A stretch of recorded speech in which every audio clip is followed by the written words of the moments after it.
Assalamualaikum warahmatullahi wabarakatuh.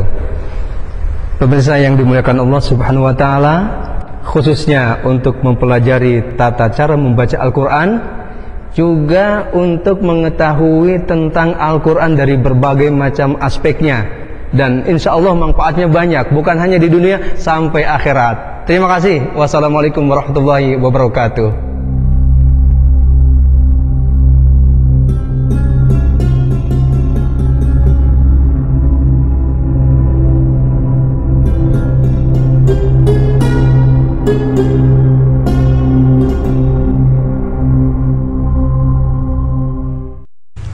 Assalamualaikum warahmatullahi wabarakatuh. Alhamdulillahi rabbil alamin, wal aqibatu lil muttaqin. Asyhadu an la ilaha illallah wahdahu la syarikalah, wa asyhadu anna Muhammadan abduhu wa rasuluh. Allahumma salli wa sallim wa barik ala Sayyidina Muhammadin wa ala alihi wa sahbihi ajma'in, amma ba'du. Para pemirsa yang dimuliakan Allah Subhanahu wa ta'ala, alhamdulillahirabbil alamin, pada kesempatan yang berbahagia ini kita dapat berjumpa kembali dalam rangka mempelajari tata cara membaca kitab suci Al-Quran, agar kita semua mampu membaca Al-Quran secara baik dan benar, sesuai turunkan Allah Subhanahu wa ta'ala kepada baginda Nabi Muhammad sallallahu alaihi wasallam. Agar kita mampu membaca Al-Quran secara baik dan benar, mau tidak mau kita pun harus menguasai tata cara membaca Al-Quran, yaitu berkaitan dengan ilmu tajwid, periwayatan membaca Al-Quran, juga memahami rasam usmani, termasuk memahami mushaf yang kita baca. Nah, pada kesempatan kali ini kita akan melanjutkan materi kita setelah kita mempelajari bacaan panjang sederhana, kemudian lam ta'rif, huruf mim nun bertasydid, huruf mim yang bertemu dengan huruf mim, kemudian huruf mim yang bertemu dengan huruf ba, dan terakhir kemarin kita mempelajari huruf nun mati atau tanwin yang bertemu dengan huruf ba yang disebut dengan bacaan iqlab. Nah, pada kesempatan kali ini kita akan mempelajari hukum bacaan idgham bigunah. Ini berarti materi yang kelima yang harus kita kuasai agar kita mampu membaca Al-Quran secara baik dan benar. Idgham bigunah adalah apabila ada huruf nun sukun atau tanwin yang bertemu dengan huruf mim, nun, waw, dan ya. Di mana saja di dalam kitab suci Al-Quran, ketika kita mendapatkan bacaan nun sukun atau tanwin yang bertemu dengan huruf mim, nun, waw, ya, maka dinamakan dengan bacaan idgham bigunah, dan syaratnya harus terdiri dari dua kata. Kalau hanya satu kata, berarti itu tidak dinamakan dengan idgham bigunah, juga tidak dibaca dengung, yang dinamakan dengan idhar mutlak, yaitu pada 4 kata-kata ad-dunya, bunyanun, sinwanun, dan kinwanun. Oleh sebab itu, syarat idgham bigunah ini adalah harus terdiri dari dua kata. Nah, di mana saja di dalam Al-Quran ketika ada huruf nun sukun atau tanwin yang bertemu dengan huruf mim dan nun, waw, ya, itu dibaca dengan idgham bigunah. Di mana secara keilmuan idgham bigunah ini dibagi dua lagi, yaitu idgham bigunah kamil dan idgham bigunah naqis. Yang kamil adalah setiap ada huruf nun sukun atau tanwin yang bertemu dengan huruf mim dan nun, itu disebut dengan idgham bigunah kamil. Nah, yang bertemu dengan huruf waw dan ya disebut dengan idgham bigunah naqis. Apa perbedaannya? Ya, kalau kamil itu adalah berarti sempurna, artinya membaca dengungannya dengan sempurna, langsung nun mati atau tanwin berbunyi mim dan nun. Nah, sementara yang nakis itu, nah, cara penekanannya itu tidak boleh ditekan 100% ya, yaitu menempelkan huruf nun sukun atau tawin ke dalam huruf waw dan ya. Oleh sebab itu tentu aja sedikit perbedaan dalam penulisan, khususnya dalam mushaf Al-Quran.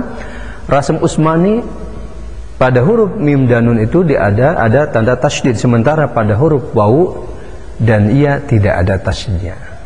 Walaupun demikian tetap dibaca dengan bacaan idgham bigunah. Baik, untuk menyingkat waktu, kita lihat buku Metode Asyur-Rasmaniyah pada halaman 86. Mari kita praktekkan satu demi satu contoh-contoh bacaan agar kita bisa mempraktekkan bacaan idgham bigunah ini dengan sempurna, sehingga kita pun kelak mampu membaca Al-Quran secara baik dan benar. Mari kita praktekkan. Qulubun yawma idzin wajifah فَإِذَا كُنَّا عِظَامًا نَخِرًا فَإِنَّمَا هِيَ زَجْرَةٌ وَاحِدَةٌ إِنَّ فِي ذَلِكَ لَعِبْرَةً لِمَنْ يَخْشَى فِي صُحُفٍ مُكَرَّمَةٍ مَرْفُوعَةٍ مُطَهَّرَةٍ مِنْ نُطْفَةٍ خَلَقَهُ فَقَدَّرَهُ وَإِنَبًا وَقَضْبًا وَزَيْتُونًا وَنَخْلًا وَفَاكِهَةً وَأَبًّا وُجُوهٌ يَوْمَئِذٍ مُسْفِرَةٌ ضَاحِكَةٌ مُسْتَبْشِرَةٌ وَوُجُوهٌ يَوْمَئِذٍ عَلَيْهَا غَبَرَةٌ عَلِمَتْ نَفْسٌ مَا قَدَّمَتْ وَأَخَّرَتْ فَسَوْفَ يُحَاسَبُ حِسَابًا يَسِيرًا إِنَّهُ ظَنَّ أَن لَّن يَحُورَ وَشَاهِدٍ وَمَشْهُودٍ بَلْ هُوَ قُرْآنٌ مَجِيدٌ فِي لَوْحٍ محفوظ سيذكر من يخشى وجوه يومئذ خاشعة عاملة ناصبة وجوه يومئذ ناعمة فيها سرر مرفوعة وأكواب موضوعة فيها سرر مرفوعة وأكواب موضوعة ووالد وما ولد ولسانا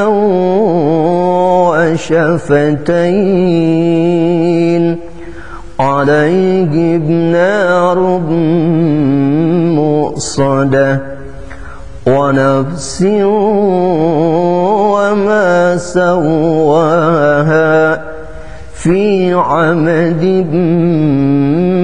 ممددة رسول من الله يتلو صحفا مطهرة في جيدها حبل من مسد. Inilah beberapa contoh bacaan idgham bigunah yang betul-betul harus kita pahami, harus kita kuasai. Di mana saja di dalam kitab suci Al-Quran, ketika kita menemukan bacaan setiap nun, sukun atau tanwin yang bertemu dengan huruf mim, nun, waw, ya, dinamakan dengan bacaan idgham bigunah, dibaca dengung 2 harakat, di mana syaratnya harus terdiri dari 2 kata, tidak boleh pada 1 kata. Oleh sebab itu, ya, hukum demi hukum yang kita pelajari, yang kita pahami, kita praktekkan di dalam membaca kitab suci Al-Quran, karena pada prinsip dasarnya, agar kita mampu membaca Al-Quran untuk langkah awal, kita diingatkan harus menguasai 11 materi utama yang berkaitan dengan bacaan dengung, 6 materi, dan 5 materi yang berkaitan dengan bacaan panjang. Nah, apabila kita menguasai bacaan-bacaan ini, otomatis ya, bacaan Quran kita akan lebih rapi, lebih lancar, lebih bagus. Kenapa bertahun-tahun kita mempelajari kitab suci Al-Quran kok tidak ada kemajuan, kok tidak ada perubahan? Masalahnya karena tidak menguasai materi-materi yang kita pelajari ini. Oleh sebab itu, melalui metode As-Rasmaniyah ini diberikan contoh-contoh yang cukup banyak, sehingga dengan mempraktekannya, dengan mempelajari metode As-Rasmaniyah, kita akan terarah sehingga kita mampu membaca Al-Quran secara baik dan benar. Ketika kita mampu membaca Al-Quran secara baik dan benar, tentunya merupakan suatu kebahagiaan yang sangat luar biasa. Kenapa? Karena dengan mampu membaca Al-Quran secara baik dan benar, di samping kita mengikuti sunnah Rasulullah SAW, ya, mempraktekkan membaca Quran, kita pun mendapatkan pahala yang banyak. Kemudian secara otomatis hati kita setiap selesai membaca Quran menjadi tenang, menjadi tentram. Dan yakinlah bahwa Al-Quran yang kita baca di dunia ini akan menjadi penerang di kegelapan alam kubur, dan akan menjadi syafaat penolong kita ketika kita dikumpulkan di padang mahsyar, suatu padang yang luas, yang tandus, yang tidak ada pepohonan, tidak ada naungan, matahari begitu sangat dekat. Nah, bacaan-bacaan Al-Quran ini akan tampil menjadi syafaat penolong buat kita semua. Mudah-mudahan kita semua diberikan kemudahan dalam mempelajari kitab suci Al-Quran, dan sekaligus kita pun dijadikan oleh Allah Subhanahu wa ta'ala menjadi ahli Al-Quran yang begitu sangat dekat dengan Allah, begitu dekat dengan baginda Nabi Muhammad sallallahu alaihi wasallam. Mudah-mudahan bermanfaat, khususnya bagi pribadi saya dan umumnya bagi para pemirsa semuanya. Semoga kita terus bersemangat di dalam mempelajari kitab suci Al-Quran. Terima kasih. Wassalamualaikum warahmatullahi wabarakatuh.